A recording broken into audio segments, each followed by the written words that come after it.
감사하신 주님,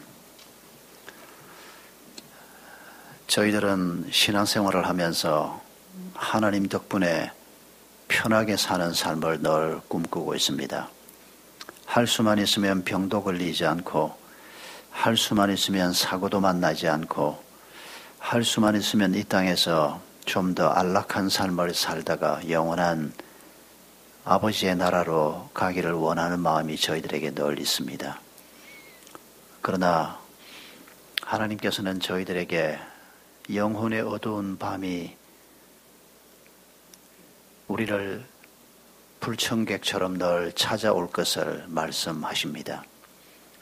아버지 하나님, 아브라함에게 허락하셨던 상황을 저희들이 다시 한번 말씀을 통해서 묵상하며 믿음의 사람이 어떻게 살아가야 하는지를 가르치시는 주님의 가르침을 받기를 원합니다. 주의 성령께서 이 시간 저희와 함께해 주시옵소서. 예수님의 이름으로 기도하옵나이다. 아멘. 여러분, 우리가 하나님을 잘 믿고 성령 충만을 경험하고 교회 생활을 잘하면 아이들은 공부를 잘하게 되고, 엄마는 요리 솜씨가 더 좋아지고, 아빠들은 돈을 더 잘 벌어오고 하는 일들이 가능할까요? 우리가 하나님을 의지하고 신앙생활을 잘하면 병들지 아니하고 이 세상에서 겪는 고통을 피할 수 있을까요? 질문이 약간 좀 우둔한 질문이라는 생각도 합니다만은, 그리고 이 질문에 대한 답이 너무 간단치는 않습니다만은, 그러나 지금은 여러 가지 생각하지 말고 OX로만 한번 여러분이 답을 마음속으로 생각해 보시기 바랍니다. 신앙생활을 잘하면 회사에서도 좀 더 승진도 빨리 할 수 있을까요? 신앙생활을 잘하면 목수는 목공 실력이 좀 더 좋아지고, 장사하는 사람은 상술이 좀 더 좋아지고, 이 세상 사는 삶이 좀 더 효율적으로, 그래서 예수 안 믿는 사람보다 열매도 좀 더 있는 이런 삶이 가능할까요? 단답형입니다. O입니까? X입니까? X입니다. O라고 생각하신 분이 계시면 그런 분들은 아무 소리 하지 마시고 3월 달에 작은 목자 훈련이 개강이 되면 무조건 생명의 삶부터 시작해서 성경 공부에 열심히 돌입하시기 바랍니다. 여러분, 실제로 우리 주변 아주 가까운 곳에서 어쩌면 우리 이웃 사람일 수도 있고, 어쩌면 지금 이 자리에 있는 여러분 가운데 어떤 분일 수도 있습니다. 우리가 신앙생활을 잘하면 물권도 장악하게 되고, 물질에 대한 권리라는 겁니다. 물권도 장악하게 되고, 사람에 대한 인권도 장악하게 되고, 이런 식으로 성경을 해석하고 그런 삶을 바라보고 사는 사람들이 왕왕 있습니다. 아닙니다. 성경은 그렇게 가르치지 않습니다.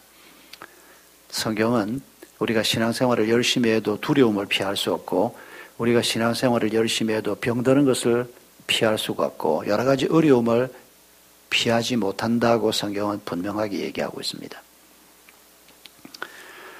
오래전부터 영혼의 어두운 밤이라고 하는 표현으로 글을 쓰신 분들도 있고 설교를 남긴 분들도 있고, 오랜 세월 동안에 어떻게 하면 이 영혼의 어두운 시간들을 잘 돌파할 수 있을까? 이게 많은 그리스도인들에게 큰 과제였습니다. 특히 이 영혼의 어두운 밤, 영혼의 침체 상태가 하나님이 베푸시는 놀라운 은혜를 경험한 다음에도 불쑥불쑥 찾아오는 것을 볼 수가 있습니다. 창세기 15장의 아브라함이 바로 그런 상황이었습니다. 하나님께서 아브라함에게 오셔서 말씀하셨습니다. 그런데 뭐라고 말씀하시는 거 하니까, 아브라함아, 두려워하지 말라라고 말씀하고 있습니다. 이때 아브라함이 하나님 나 아무것도 두려워하지 않습니다 이랬을까요? 아브라함이 두려워하고 있기 때문에 하나님이 그가 사랑하는 아들 아브라함에게 오셔서 두려워하지 말라고 얘기하고 있는 겁니다. 여러분, 이때가 언제입니까? 바로 이 직전에 아브라함이 318명의 가병을 데리고 나가서 그돌라오멜이라고 하는 그 인근 지역에서 가장 강한 왕입니다. 그냥 이웃 나라의 조그마한 부족들 좀 데리고 왕노릇하고 있는 이런 정도의 왕이 아닙니다. 여러 왕들이 그에게 조공을 갖다 바치는 그런 강력한 왕을 기습을 해서 물리쳤습니다. 그리고 롯을 포로로 잡혀가고 있던 롯과 많은 사람들을 빼앗아오고 많은 전리품을 빼앗아온 이런 큰 승리, 아브라함의 생애에 아마 몇 번 없었을 이런 엄청난 승리를 경험하고 난 다음에 아브라함이 두려워하고 있는 겁니다. 그런데 그런 두려워하고 있는 아브라함을 하나님이 책망하는 것이 아니고 그 아브라함에게 오셔서 하나님은 두려워하지 말라 이렇게 말씀하고 있는 겁니다. 엘리야도 우리가 잊을 수가 없습니다. 갈멜산 꼭대기에서 아합 왕 때에 850명의 바알 선지자, 아세라 선지자와 대결을 벌였습니다. 왕이 앉아있는 자리에서, 물론 그 왕은 바알 아세라를 지지하는 사람이었습니다. 누가 참 신을 섬기고 있는지 한번 보자. 너희들의 신에게 기도해봐라. 바알 아세라 선지자 850명이 하루 종일 고함을 지르고 춤을 추고 날뛰면서 바알 아세라에게 제사를 드렸습니다. 그가 참 신이면 우리의 제단에 불을 떨어뜨리게 한다는 겁니다. 하루 종일 기도했지만 아무 일도 일어나지 않았습니다. 여러분, 아합 왕은 그 당시에 이스라엘 북왕국을 다스리고 있었는데, 여러분, 그때 북왕국의 국위가 대단했습니다. 그 인근 나라들 중에서도 아합 왕이 다스릴 때 아주 강한 나라여서 두려워하던 나라였습니다. 그의 장인이 바로 북쪽에 있는 시돈 왕이었습니다. 막강한 파워를 가지고 있는 이 왕이 배석한 자리에서 이 왕은 바알 아세라를 지지하고 있고 단 한 사람 엘리야가 하나님의 이름을 걸고 그 자리에 섰습니다. 그리고 제단에다가 물을 막 갖다 부어놓고 그들이 도저히 어떻게 할 수 없는 마지막 순간에 여호와 하나님 앞에 기도했을 때 하나님이 불을 엘리야의 제단에 떨어뜨렸습니다. 이런 엄청난 일을 행하면서 하나님만이 참 신이라는 것을 목숨을 걸고 선포했던 엘리야가 그것으로 끝나지 않습니다. 기분 나쁜 왕이 궁으로 돌아가는데 왕이 타고 가고 있는 마차하고 같은 속도로 달리는 엘리야의 모습을 성경이 기록하고 있습니다. 기적이 일어나는 겁니다. 왕이 끄는 마차가 얼마나 빨리 달렸을지 한번 상상을 해보십시오. 한 마리가 끄는 게 아니고 여러 필의 말이 왕의 마차를 끌고 달리는데 같은 속도로 엘리야가 달리는 얘기를 성경이 기록하고 있습니다. 이런 엄청난 경험을 한 바로 직후에 엘리야가 광야의 로뎀나무 아래 앉아서 하나님 내 생명을 차라리 거두어 가주십시오. 이런 침체에 빠진 기도를 하고 있습니다. 여러분, 모든 그리스도인에게 침체는 찾아오게 마련입니다. 목자에게만 찾아오는 게 아니고 교역자에게만 찾아오는 게 아니고 모든 그리스도인에게 구원의 놀라운 기쁨과 성령의 충만을 경험하고 사제의 은총을 경험하고 하나님이 행하시는 놀라운 일들을 경험한 다음에도 이런 영혼의 어두운 밤, 이런 침체가 반드시 우리에게 찾아옵니다. 왜냐하면 우리가 서 있는 지점이 문제입니다. 이미 우리에게 하나님의 약속은 주어졌습니다. 그러나 지금 그 하나님의 약속은 완전히 이루어지지는 않고 있습니다. 아브라함이 하나님의 약속을 받았습니다. 아직 아들 하나 없지만은, 그리고 나이는 지금 벌써 80을 넘어가고 있는 나이지만은 하나님께서 그의 자손들을 하늘의 별과 같이 많게 하겠다라고 하는 약속을 이미 받았습니다. 그러나 지금 그는 아들이 하나도 없습니다. 더군다나 롯을 구하기 위해서 인근의 강력한 왕과 원수가 되어버렸습니다. 이런 상황에서 어떻게 두려워하지 않을 수가 있습니까? 쇠로 만든 로봇가 아닌 다음에는 두려움이 오는 겁니다. 그런데 그 두려움에 사로잡히지 않는 것이 중요합니다. 그 두려움에 사로잡히게 되면 우리의 신앙이 무너지고 하나님과의 관계도 깨지기 때문입니다. 우리는 이미 하나님의 약속을 아브라함처럼 받았습니다.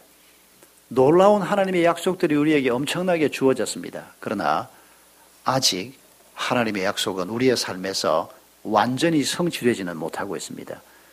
이런 현실에서 우리가 괴리를 느끼게 되고 때로는 두려움을 느끼고 때로는 불안감을 느끼게 되고 때로는 불신앙하는 이런 위험도 우리에게 항상 있게 마련입니다. 이런 아브라함에게 하나님이 찾아오셔서 그리고 우리에게 찾아오셔서 하나님이 주신 놀라운 표현이 뭔고 하니까 아브라함아 두려워하지 말아라. 은조야 두려워하지 말아라. 내가 너의 방패요. 내가 너의 지극히 큰 상급이다. 상급이라고 하는 말은 전리품으로도 번역되는 단어입니다. 하나님이 이제 이렇게 말했으니까 아브라함이 아멘 하고 나가서 이제 문제없이 살았더라. 아닙니다. 인간이 그렇게 간단치가 않습니다. 신앙생활이 그렇게 간단치가 않습니다. 여러분 15장을 전후해서 하나님께서 우리에게 보여주시는 말씀들을 잘 읽어보면 결국 두려워하는 아브라함, 두려워하는 우리에 대해서 하나님이 가진 대안이 무엇입니까? 하나님이 방패가 되겠다는 겁니다. 하나님이 우리의 전리품이 상급이 되겠다는 겁니다. 하나님이 말씀하셨습니다. 하나님이 말씀하셨으니 그게 우리의 대안입니까? 아닙니다. 그 하나님의 말씀을 내가 믿을 때 대안이 되는 것입니다. 하나님이 아무리 말씀하셔도 그 하나님의 말씀을 내가 내 것으로 받아들이지 않으면 하나님과 나는 상관없는 자가 되는 것입니다. 여러분 우리가 오늘 본문에서 아브라함이 두려워하고 있는 것 두 가지를 생각할 수 있습니다. 하나는 그돌라오멜과의 관계 때문입니다. 한 번 전쟁에서 이기긴 했습니다만은 이 그돌라오멜이 북쪽에 있는 강력한 왕입니다. 아브라함에게 공격을 받아서 패배했던 서력을 위해서 한 1년 안에, 한 6개월 안에 군대를 다시 재정비해서 내려오면 이게 어떻게 되겠습니까? 아브라함이 두려워하지 않을 수가 없습니다. 그런데 그 문제는 한 달 후, 6개월 후, 1년 후에 벌어질 일이라고 하더라도 지금 이런 복잡한 상황이 벌어졌는데 그 속에 살고 있는 아브라함은 하나님의 약속의 말씀을 받긴 받았는데 지금 나이가 80이 넘었는데 아들이 하나도 없습니다. 하나도 없습니다. 하나님이 약속의 말씀을 주시고 나를 믿으라 그러는데 그 믿음을 가지고 살기에 현실은 너무 벽이 높아 보이는, 그러니까 아브라함이 두려워할 수밖에 없는 겁니다. 이런 아브라함에 대해서 하나님께서 뭘 행하시나 보십시오. 두 가지입니다. 하나님 자신이 누구인가를 설명하는 겁니다. 내가 방패가 되겠다. 내가 상급이 되겠다. 그리고 또 한 가지는 아브라함이 그 하나님을 믿도록 독려하고 있는 것입니다. 하나님을 믿어야 하나님이 방패가 되는 겁니다. 하나님을 불신앙하면 아무리 좋은 방패가 있어도 그건 나하고 상관없는 방패가 되고 마는 것입니다. 여러분 이런 하나님의 말씀을 받는 아브라함을 두고 아브라함이 이런 믿음을 가지고 있다라고 설명하고 있습니다. 창세기에서 설명하고 있고 로마서 4장에서 설명하고 있습니다. 2000년이 지난 후에 성령의 감동을 받은 사도 바울이 그때 아브라함의 믿음이 이런 믿음이었다라고 설명합니다. 히브리서 11장에서도 설명을 합니다.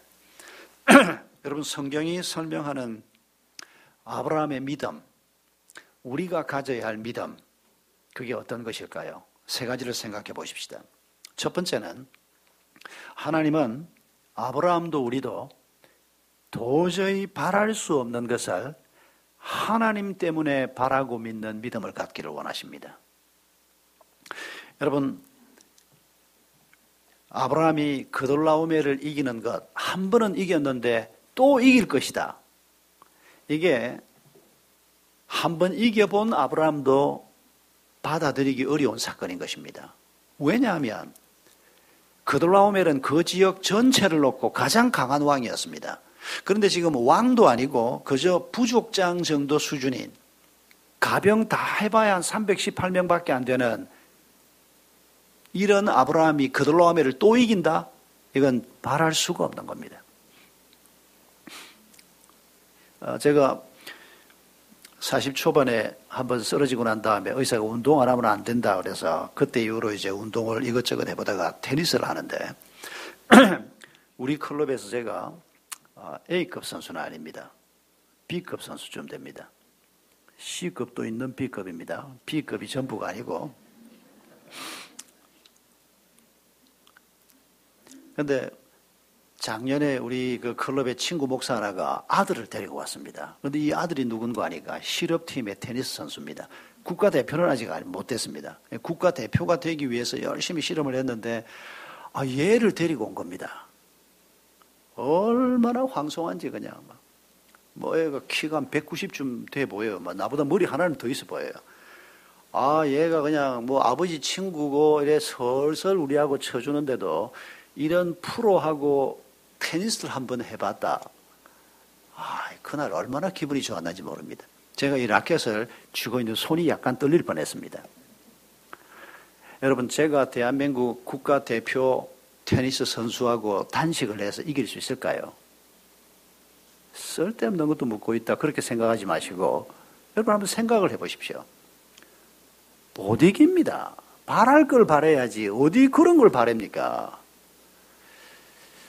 그런데 여러분, 바랄 수 없는 것을 그냥 우리가 바라자. 그건 믿음이 아닙니다. 우리가 바랄 수 없는 것을 언제 바랄 수 있다는 겁니까? 하나님께서 약속하실 때 바랄 수 있다는 겁니다. 하나님은 제가 국가대표 세계 랭킹 한 50위 안에 들어가는 테니스 선수하고 한번 해봐라. 이길 수 있다. 그렇게 말씀하신 적이 없습니다. 그래서 저도 시도하지 않을 겁니다. 그런데 만에 하나 하나님께서 저한테 제 생에 그런 일을 주신다면 하나님이 말씀했으면 내가 믿어야 될 거 아닙니까? 그런 믿음을 지금 아브라함의 믿음이라고 얘기하는 겁니다. 그게 아브라함과 그돌라오멜 전투를 보는 관점입니다. 여러분, 이게 현실에서 얼마나 가당찮은 일인가를 우리가 알 수 있습니다. 그러나 여러분, 하나님이 주신 약속의 말씀을 생각하면서 그 가당치 않은 도저히 바랄 수 없는 그 약속이 하나님이 말씀했기 때문에 내 삶 속에서 이루어질 것이다. 그돌라오멜뿐 아닙니다. 자식을 갖는 것도 마찬가지입니다. 아브라함이 75세에 가나안 땅에 들어왔습니다. 여러 해가 지났습니다. 83세에 이스마엘을 낳는 얘기가 다음 장에 나옵니다. 그런데 15장쯤이면 아브라함이 나이가 80세쯤 됐는지 아니면 79세가 됐을지 아무튼 75세에서 83세 사이입니다. 이미 노인네입니다. 그런데 아들이 하나도 없습니다. 그런데 하나님은 자꾸 하늘의 별과 같이 내 자식이 많아질 것이다. 바랄 걸 바라야지. 지금 나이가 하다못해 40 중반도 아니고 지금 70이 넘어서고 80을 넘어서는 나이인데 아무리 옛날 어른들이고 건강 관리를 잘했다고 하더라도 있을 수 없는 일을 하나님이 말씀을 하시는 겁니다. 여러분, 그게 제가 대한민국 국가대표하고 테니스에서 이긴다는 거하고 무슨 차이가 있습니까?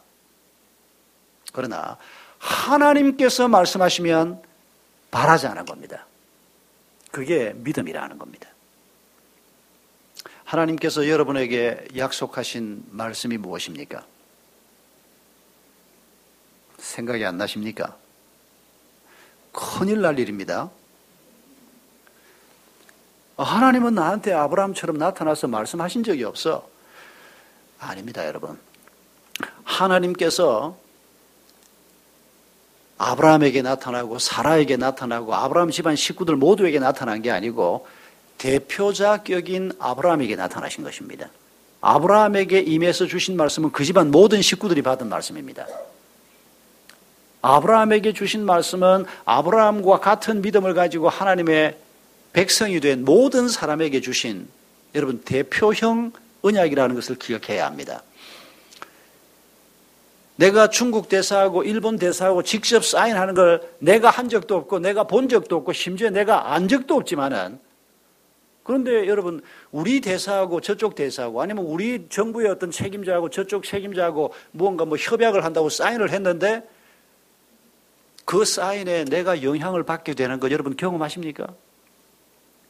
이를테면 요즘은 좀 많이 달라졌습니다만 전에는 해외에 나가면 대한민국의 국제 면허 같은 걸 가지고 나가면 바로 운전을 하도록 해주는 나라가 있고 해주지 않는 나라가 있습니다. 왜 안 해줍니까? 그렇게 말할 수 있습니까? 자기 나라에서 안 해주는 걸. 근데 해주는 나라는 또 왜 해줍니까? 나도 몰랐는데 모르긴 몰라도 우리 교통부 장관하고 저쪽 교통부 장관이 혹은 외무부 장관이 나도 모르는데 나를 대표해서 사인을 한 겁니다. 내가 모르고 있었는데 그 나라를 갈 때 국제면허 가져가면 바로 렌트카에서 운전할 수 있대. 해보니까 되는 겁니다. 여러분 아브라함하고 맺은 이 언약이 나하고는 상관없는 언약이다 이렇게 생각하는 분은 그렇게 살면 안 됩니다. 오늘 우리가 살고 있는 삶도 그런 삶이 아니고 우리의 신앙생활 또한 아브라함에게 주신 이 언약이 곧 내게 주신 언약이요. 성경에서 말씀하고 있는 하나님의 백성을 향한 모든 언약이 하나님을 주로 고백하는 내게 주신 언약인 것을 기억해야 합니다. 하나님이 내게 주신 약속의 말씀, 지금 이 순간 생각나는 게 뭡니까? 원수를 사랑해라. 하나님이 우리에게 명령하셨고 약속하신 말씀입니다. 아예 그건 안 된다 생각하고 천국 가서나 한번 해보자 그러고 계십니까? 그러면 당신은 그리스도인이 아닙니다. 그리스도인은 그런 사람이 아닙니다.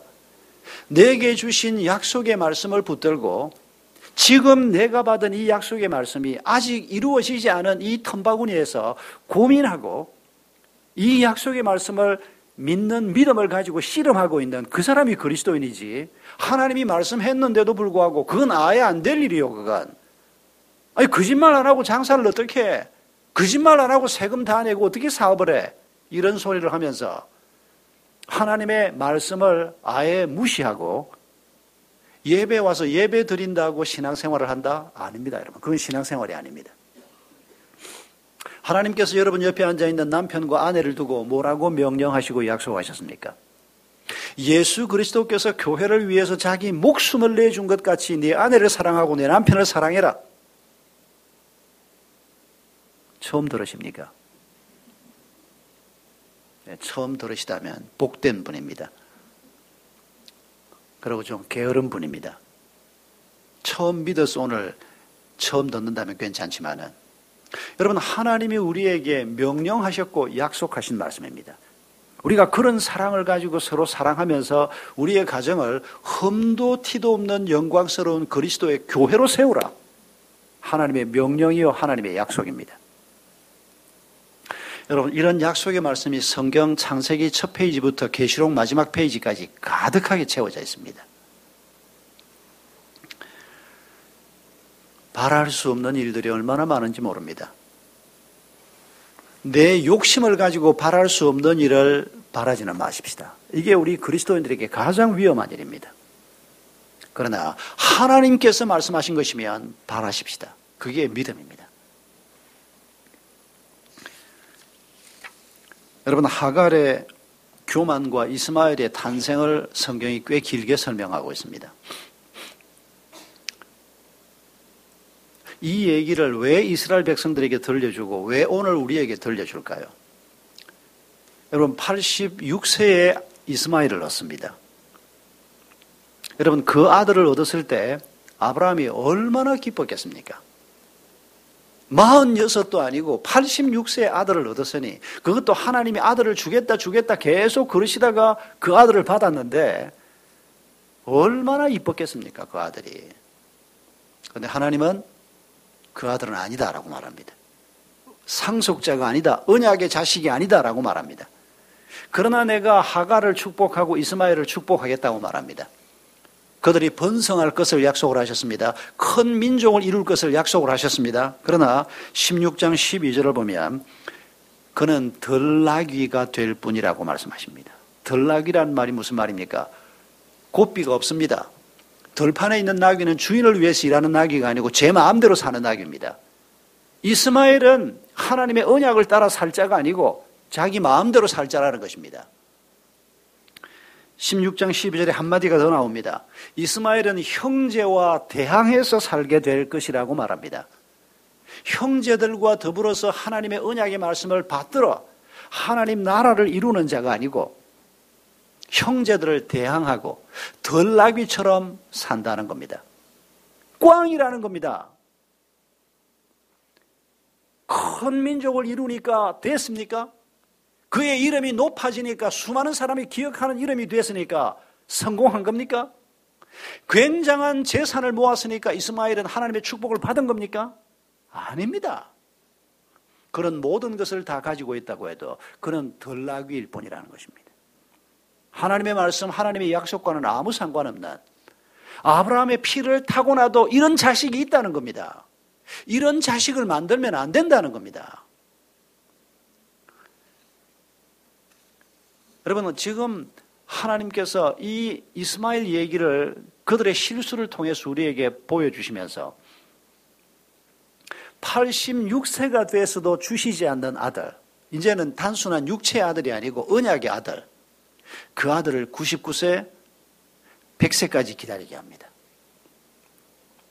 99세 때 창세기 18장을 보면 하나님이 친히 아브라함 집을 방문합니다. 성경에 하나님이 인간의 몸을 입고 나타나는 경우도 있고 천사가 나타나는 경우도 있는데 창세기 18장의 경우는 하나님께서 인간의 몸을 입고 나타난 경우라고 해석합니다. 놀라운 광경입니다. 그 아브라함이 99세, 사라가 89세 되던 해에 오셔서 내년 이맘때쯤 너희 부부가 내가 그동안 약속했던 아들을 안게 될 것이다 라고 말씀합니다. 여러분, 이 약속을 지금 15장에서부터 지금 계속 얘기하고 있는 겁니다. 왜 99세, 89세까지 기다렸을까요? 여러분, 86세 이스마엘을 얻을 때만 해도 사라는 몰라도 아브라함은 자식을 가질 수가 있었습니다. 그런데 99세쯤 됐을 때는 아마 사라는 물론이고 아브라함도 도저히 자식을 낳는 일은 불가능하다고 판단될 때쯤이 아닌가 싶습니다. 도저히 바랄 수 없는, 그러나 하나님께서 말씀하셨으니 이 일이 우리에게 이루어질 것이다 라고 믿는 믿음. 여러분, 이걸 지금 하나님께서 우리 모두가 갖기를 원하시는 것입니다.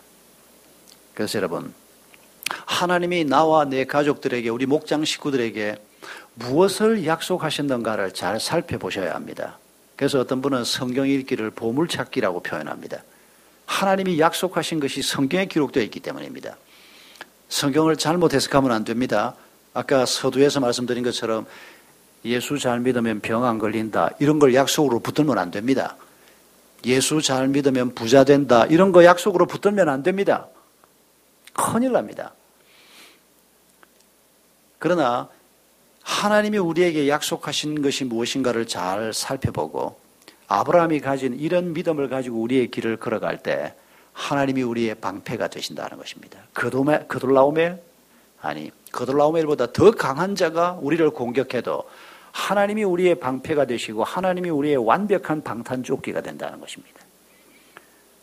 그돌라오멜 손에 있는 것을 빼앗아서 주는 것처럼 어떤 강한 자라도 하나님 자신이 우리에게 전리품을 주시고 하나님 자신이 우리의 상급이 될 것이다, 그렇게 말씀하시는 것입니다.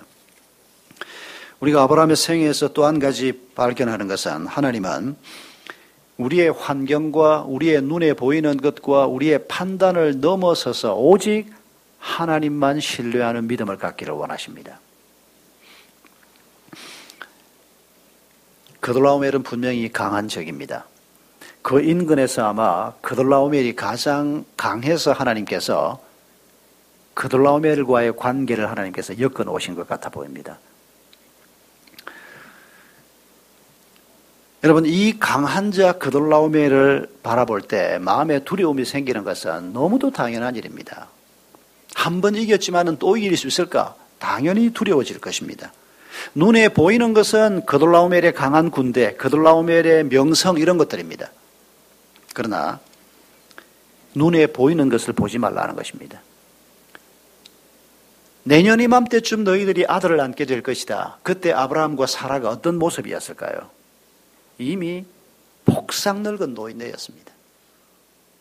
도저히 자식을 가질 수 없는, 사라의 태에 죽은 것 같음과 자기의 죽은 것 같음을 알고도 남을 정도로, 그게 그들의 상황이었습니다. 그게 지금 아브라함의 눈에 보이는 것입니다. 그것 때문에 하나님이 말씀해도 그 일이 이루어지기 어렵다라고 생각하지 말라는 것입니다. 내 환경이 어떻든지, 내 주변을 둘러싸고 있는 적이 얼마나 강하든지 하나님이 약속하셨으면 하나님은 내 방패가 되시고 하나님은 내 상급이 되신다는 것을 믿으라는 것입니다. 요한복음 19장 11절을 보면 예수님께서 하나님의 보호에 대한 신뢰를 얼마나 분명하게 가지고 있는가를 보여주는 귀절이 나옵니다. 빌라도 앞에서 재판을 받을 때인데 빌라도가 자기가 가진 권세를 예수님에게 시위했습니다. 그랬을 때 주님이 말씀하시기를 위에서 주지 아니하셨다면 나를 해할 권세가 너에게 없었을 것이다, 이렇게 말씀하십니다. 죄수의 신분으로 서 계시면서, 그리고 조금 있다가 빌라도의 재판 결과에 따라서 십자가에 달려 돌아가실 분이 하나님이 허락하지 않았으면 이 재판에서 네가 나를 해하는 것은 불가능한 일이었다. 이렇게 말씀하고 있습니다. 여러분, 하나님은 빌라도의 자리에 예수님을 앉혀놓지 않으시고 죄인의 자리에 예수님을 세워두시면서 그 입에서 그 상황과는 너무도 맞지 않는 하나님의 권세에 관한 고백을 이렇게 하게 하셨습니다. 더 힘센 자처럼 보이고 더 근사한 자처럼 보이는 이런 모습으로 하나님이 우리를 세워주시면 우리가 신앙생활하기 훨씬 좋을 것 같은데, 여러분, 하나님은 그렇게 행하지 않으신다는 것입니다. 항상 그돌라오멜은 우리 곁에서 위용을 떨치면서 굉장한 모습으로 우리 곁에 서 있습니다. 하나님은 잘 보이지 않습니다.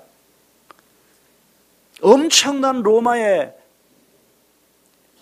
군대와 권력이 예수님 당대를 지배하고 있었습니다. 사도들이 가는 곳마다 로마의 권력이 모든 땅을 지배하고 있었습니다.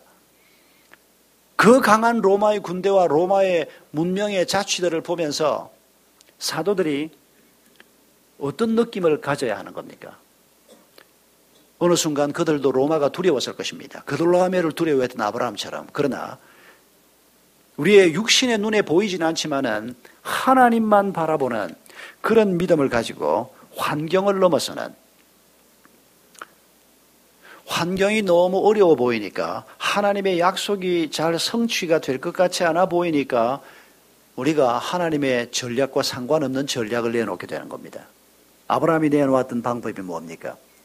나이가 점점 많아지니까 하나님, 자식 갖는 힘들지 않습니까? 내 집에서 키운 엘리에셀을 세우는 게, 상속자로 세우는 게 어떻겠습니까? 여러분, 이게 그 당시에 흔히 행하는 방법입니다. 똑똑한 사람 하나 데리고 와서 양자로 세워서 상속자가 되게 하고 자기들의 노후를 부탁을 하고, 근데 하나님이 아니라고 했습니다. 사라가 자신의 첩 하가를 남편에게 주어서 아들 이스마엘을 얻게 했던 것도 그 당시 사람들이 흔히 쓰던 방법이었습니다. 그러나 하나님은 그 방법도 아니라고 말씀하셨습니다. 아무도 예상하지 못했던 아브라함과 사라 사이에 태어나는, 그것도 99세 된 아브라함, 89세 된 사라, 그들이 잉태하게 되는 그런 방법으로 하나님께서 행하신 것입니다. 그걸 하나님께서 믿으라고 말씀하시는 것입니다. 우리가 마지막으로 한 가지 더 오늘 본문에서 아브라함의 믿음을 발견하는 것은 6절에 있는 말씀입니다. 하나님께서 내가 너의 방패요 너의 상급이라고 말씀했을 때 아브라함이 얼른 그 말씀을 받아들이지 못했습니다. 그러면서 엘리에셀 얘기를 꺼냈습니다. 하나님은 아니라고 말씀했습니다. 너의 몸에서 태어난 자가 너의 상속자가 될 것이라고 말씀하셨습니다. 그러면서 밖으로 데리고 나가서 하늘의 별을 보여주시면서 저 하늘의 별을 봐라. 네가 저 별을 셀 수 있느냐? 너의 후손들이, 너의 상속자를 통해서 이 땅에 주어질 살게 될 너의 후손들이 저 하늘의 별과 같이 많아질 것이다 라고 말씀하셨습니다. 그 말을 들었을 때 아브라함이 오늘 본문 6절에 여호와를 믿으니 여호와께서 이를 그의 의로 여기시고, 아브라함의 믿음을 보시고 하나님께서 의롭게 여기셨다는 것입니다. 여러분, 하나님이 말씀하실 때 그 말씀을 믿는 의로운 믿음이라는 것이 무엇일까요? 아브라함의 삶을 통해서 우리에게 구체적으로 보여주지 않습니까? 여러분, 이 믿음을 로마서 4장에서 사도 바울은 또 이렇게 설명합니다. 하나님께서 말씀하셨을 때 아브라함이 그 말씀이 이루어질 것을 알고 영광을 돌렸다고 얘기합니다. 이를테면 아브라함이 하늘의 별을 보여주시면서 말씀하시는 하나님의 음성을 들었습니다. 얼마나 아브라함이 기분이 좋았겠습니까? 뭐 의심도 있었고 왔다 갔다 했지만은 하나님께서 그렇게 분명하게 나타나서 말씀해 주셨으니까 아브라함이 얼마나 기분이 좋았겠습니까? 그 다음날 아침에 이웃 사람들을 만났는데 사람들이 묻습니다. 아브라함 좋은 일이 있습니까? 왜 그렇게 얼굴이 좋습니까? 왜 여러분 좋은 일이 생기면 얼굴이 좋아지지 않습니까? 혈색이 달라지거든요. 아브라함이 이렇게 답하지 않았겠습니까? 그럼요. 좋은 일이 생기고 말고요. 무슨 일인데요? 아우, 제 안에 사라하고 제 사이에 아들이 태어날 겁니다. 여러분, 사람들이 그 말을 들었을 때 어떤 느낌이었을까요? 사도 바울을 보고 베스도 총독이 바울아 네가 미쳤구나 그랬는데, 이 미쳤구나 소리 한번 안 들어본 사람은 정상적인 그리스도인이라고 말하기 어렵지 않을까 이런 생각이 듭니다. 왜냐하면 저도 들어봤거든요. 우리 집안 식구들이 저를 보고 미쳤다 소리 많이 했습니다. 우리 고모님이 미신이 아주 강한 분이었습니다. 자기가 섬기는 신이 우리 집안을 복 주실 것이라고 믿는, 그것도 막 철저히 믿는 분이었습니다. 제가 어릴 때 고모 집에 놀러 갔다가 아침에 눈을 떠서 뒷간을 가보니까 우리 고모님이 하얀 소복을 입고 그 뒤에 이렇게 사당이 하나 있었습니다. 우리 고모님 집 뒤에. 그게 무슨 이렇게 귀신을 모셔놓는 사당인데, 거기에 하얀 소복을 입고 머리는 또 왜 푸는지 완전히 전설의 고향에 나오는 모습 그대로입니다. 거기 서서 이 머리를 풀고 하얀 소복을 입고 이 한지를 불태우면서 손을 가지고 이렇게 불태우면서 막 이렇게 빌던 모습이 제가 그게 한 초등학교 한 3학년, 4학년 무렵에 봤는데 평생 잊을 수 없는 모습으로 남아 있습니다. 그런 우리 고모님이 딱 동생 하나였습니다. 우리 아버지. 그리고 우리 동생의 아들들이 이제 예수를 믿기 시작하니까 우리 고모님이 막 얼마나 화를 냈는지 모릅니다. 뭐 제가 고등학생, 대학생 때 한 번씩 고모님을 만나면 절 보고 그냥 막 목소리도 아주 걸걸하고 크신 분인데, 여장분인데 예수 믿으면 밥이 나오냐 떡이 나오냐, 제가 그 소리를 골백 번은 들었을 겁니다. 근데 그때는 제가 우리 고모님한테 위축이 돼가지고 요즘 우리 고모님이 물으시면 내가 떡 나오고 말고요, 밥 나오고 말고요, 내가 이렇게 말을 한번 할 텐데 우리 고모님 앞에서 한 번도 그 말을 못했습니다. 뭐 나도 막 쭈삣쭈삣 해가지고 그냥 이거 뭐 이렇게 가면 되는 건가 이게. 근데 우리 그 고모님도 결국 예수님 믿고 돌아가셨습니다. 우리 어머님이 전도를 해서 그렇게 귀신 섬기던 우리 고모님 자녀들 중에서 대부분은 다 예수 안 믿고 일찍이 다 조사했습니다. 술 때문에 죽고 뭐 때문에 죽고. 그런데 그 집 막내 아들 하나가 신실한 크리스찬이 나왔는데 얘는 지금 아주 믿음도 좋고 사회생활도 잘하고 있습니다. 뭐 술, 담배 안 하니까 건강 좋고, 그 형님, 누님, 매형 전부 술 때문에 다 일찍 죽었는데. 여러분, 하나님께서 우리가 하나님을 믿는 믿음을 가질 때, 네가 믿으니까 됐다, 이런 가벼운, 이런 값싼 믿음이 아니고 하나님이 앞으로 이루어 주실 것을 우리가 미리부터 믿는 믿음 말입니다. 그래서 하나님께 영광을 돌리는 믿음. 아직 아무것도 없지만은 이웃 사람들이 나를 볼 때 뭐 때문에 그렇게 좋아합니까? 이제 곧 아들이 태어날 겁니다. 누가 그를 보고 미쳤다고 그러지 않겠습니까? 나이가 80이 넘고 지금 더군다나 18장 사건 때는 99세가 되는데. 그러나 여러분, 하나님이 의로 여기는 믿음은 바로 이런 믿음입니다. 아직 이루어지지 않았지만은 하나님의 약속이 내 삶을 통해서, 내 자녀의 삶을 통해서 결국은 이루어지고 말 것이다. 그것 때문에 기뻐하고 그것 때문에 인생을 즐겁게 사는 사람, 그 사람이 그리스도인이어야 한다는 겁니다. 몇 주 전에 라디오에서 이렇게 얘기합니다. 가장 확실하게 값싼 비용으로 기분이 좋아지는 법, 혹시 뭔지 아십니까? 초콜릿 먹는 거랍니다. 제가 아주 좋아하는 방법입니다. 근데 자주 쓰진 않습니다. 그거 자주 하면 큰일 나거든요. 뭐 저는 초콜릿을 큰 통을 하나 갖다 놓은, 우리 식구들이 또 초콜릿을 안 먹습니다. 우리 집에서 초콜릿은 나만 먹습니다. 큰 통이 이렇게 있으면 뭐 적어도 한 조그마한 작지도 않지요. 이런 초콜릿이 한 20개쯤 이렇게 한 세트에 담겨 있지 않습니까? 과장하지 않고 제가 그 자리에서 20개 다 먹습니다. 그랬다가 아내한테 되게 구사리를 먹고 그 다음부터는 초콜릿 접근 금지령을 늘 받고 있습니다만은, 뭐 우리가 기분이 꿀꿀할 때 값싸게, 초콜릿 값이 그렇게 비싸진 않으니까 안전하게, 그러나 별로 안전하진 않습니다. 안전한 사람들은 뭐 우리 이 목사나 유집사나 이렇게 좀 날씬한 사람들에게는 아직은 좀 안전한데 대부분의 사람들에게는 안전하진 않습니다. 그런 방법도 우리가 너무 무시하지는 마십시다. 인생을 살면서 우리가 뭐 그런 정도, 뭐 좋은 음악을 듣고 뭐 이런 정도, 저런 정도 우리가 기쁨을 누리는 것도 하나님이 허용하신 거니까. 그러나 그보다 더 확실한 방법이 하나님을 생각하면 기분이 좋아지는 겁니다. 아마 그게 연상이 잘 안 되면 왜 아들을 보고 손주를 보고 손주를 보면 자식 때보다 더 기쁘다 다 그런다면서요. 저도 빨리 한번 경험을 해보고 싶습니다만은. 근데 그 손주를 보고 기뻐하실 때 그냥 기뻐하지 말고 손주를 주신 하나님을 기억하면서 기뻐해 보라는 겁니다. 하나님을 기억하면서 아직 이루어지지 않았지만 하나님이 앞으로 이루어 주실 일들을 생각하면 그 순간에 기분이 좋아지는, 이거 여러분 평소에 우리가 연습을 좀 많이 해야 됩니다. 그러다 보면 하나님께서 그런 일들을 하나씩 둘씩, 타이밍은 좀 안 맞습니다. 100세나 돼야 겨우 아들이 하나 태어나는 하나님의 타이밍은 대체로 우리보다는 조금 늦은 것 같습니다. 그런데 사실은 하나님이 늦은 게 아니고 우리가 좀 조급한 겁니다. 하나님은 절대 늦지 않는 분입니다. 여러분, 하나님께서 이런 믿음으로 우리의 믿음이 자라가는, 그래서 의로 여겨주신 그 의가 실제로 우리 삶 속에 채워지는 이런 믿음으로 의롭다함을 받는 믿음이 되기를 원하시는 겁니다. 여러분, 하나님께서 말로만 아브라함에게 말씀해 주시는 것이 아니고 아브라함이 이런 믿음을 꾸준히 가질 뿐 아니고 그리고 이런 믿음을 점점 자라가는 믿음으로 갖도록 하기 위해서 하나님이 이 설치해 놓은 여러 가지 소도구들을 한번 떠올려 보십시오.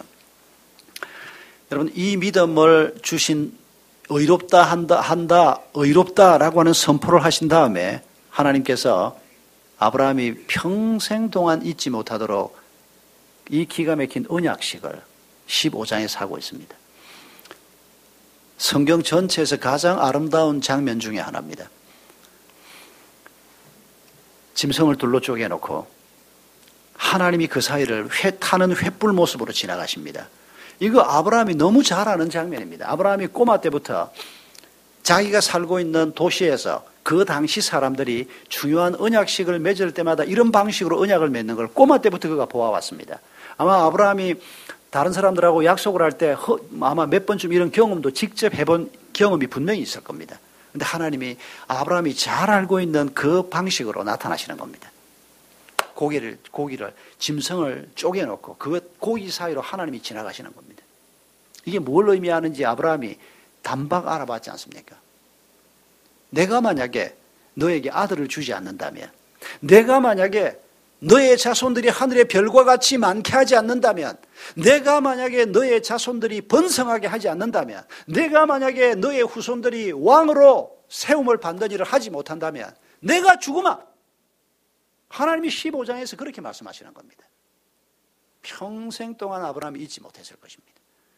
마음에 침체가 있을 때마다, 기분이 좀 언짢을 때마다, 힘이 빠질 때마다 부부싸움을 한 다음에, 부부싸움 하고 난 다음에 마누라가 믿음이 좀 좋으면 남편들이 흔히 하는 짓거리들이, 나 예수 안 믿어 이제, 이따위 소리 하지 마시고, 또 마누라는 그게 막 그 소리 듣고 나면 막 부들부들 떨고 그냥 막 저 인간의 믿음이 저렇게 없나 싶고, 믿음이 있는 사람도 종종 그럽니다. 그럴 때 우리가 기분이 침체에 빠질 때 그러지 말고 지난날 내 생애 가운데 하나님이 행하셨던 일들을 떠올려 보는 겁니다. 내 생애를 가지고 부족하면 우리 목장에서 그 아무개 김집사, 처음 예수 믿은 아무개 씨, 그 사람 생애 가운데 역사하셨던 하나님, 아브라함의 생애 가운데 역사하셨던 하나님, 요셉의 생애 가운데 역사하셨던 하나님, 그런 하나님을 우리가 떠올리는 겁니다. 그러라고 이 언약식을 아브라함에게만이 아니고 우리를 위해서도 아름다운 추억으로 하나님이 기록하고 있는 것입니다. 의로 여김을 받는 믿음은 기다릴 줄 아는 믿음입니다. 86세에 마침내 아들을 가졌는데 꽝이었습니다. 돈도 잘 벌고 세상에 나가서 사회활동도 잘하는, 번성하는 이런 자식임에도 불구하고 꽝이었습니다. 86세 때 아브라함은 다시 모든 걸 내려놓고 또 기다려야 했습니다. 99세까지 기다립니다. 100세가 돼서 아들을 낳았는데 뭐 아들 하나 태어났다고 달라지는 게 있습니까? 역시 그 광야에서 땅 한 평 자기 손에 넣지 못하고 계속 기다립니다. 아브라함의 생애는, 그리고 이삭의 생애, 야곱의 생애까지도, 아니 500여 년 이스라엘 백성들의 생애는 기다림의 생애였습니다. 잘 기다리는 사람이 믿음이 좋은 사람입니다. 기다리다가 급해서 나가면 여러분 우리의 타이밍을 하나님의 타이밍이 맞추지 못하면 모든 것이 헝클어지게 되는 것입니다. 여러분 11조의 고백도 기억하십시다. 창세기 14장 20절에 성경 최초의 11조가 나오는데 그돌라오멜 전쟁에서 승리하고 돌아올 때 멜기세덱이라는 분이 나타납니다. 이분도 하나님의 현현으로 해석하는 분입니다. 실제로 그 지역의 어느 왕이 아니고 하나님이 이 왕과 같은 분의 모습으로 나타나서 아브라함을 축복하는 장면인데 하나님께서 내게 은혜를 베푸셨다. 그 사람 앞에 하나님이 내게 은혜 베푸신 게 맞습니다 라고 하는 표로 11조를 놓습니다. 여러분 그 11조는 아이고 이거 11조 한 번만 안 되면 뭐 해외여행을 한번 갔다 올 건데 이따위 소리나 하고 내는 게 아니고 그리고 또 한 번씩 떼먹고 이러는 게 아니고 우리가 그 11조를 하나님 앞에 드릴 때마다 하나님이 베푸신 큰 은혜에 대한 감사의 고백이 되는 그 고백이 있을 때 우리 속에 믿음이 더 커져가는 하나님의 그 관계가 더 커져가는 아브라함이 바로 그런 11조를 창세기 14장에서 처음 행하고 그리고 11조가 계속 등장합니다. 야곱의 생애에도 등장하고 나중에 모세 때 법제화돼서 들어옵니다. 여러분 우리가 소득이 생겼을 때 이 소득을 주신 하나님 내 생명의 주인 되신 하나님 그분을 우리가 11조를 뗄 때마다 헌금을 드릴 때마다 기쁨으로 기억하는 이게 우리의 믿음을 보존해가는 아주 중요한 한 방편이 되는 것입니다. 할례의 고백을 하나님이 또 17장에서 말씀하십니다.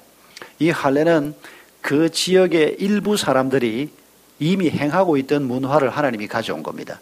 이방인들이 행하는 문화를 왜 하나님이 가져와? 아닙니다. 하나님은 종종 그러셨습니다. 하나님은 문화에 대해서 중립적으로 또 포용적인 태도를 늘 가지고 계셨습니다. 우상 숭배와 관련된 문화는 하나님께서 가차없이 잘랐습니다.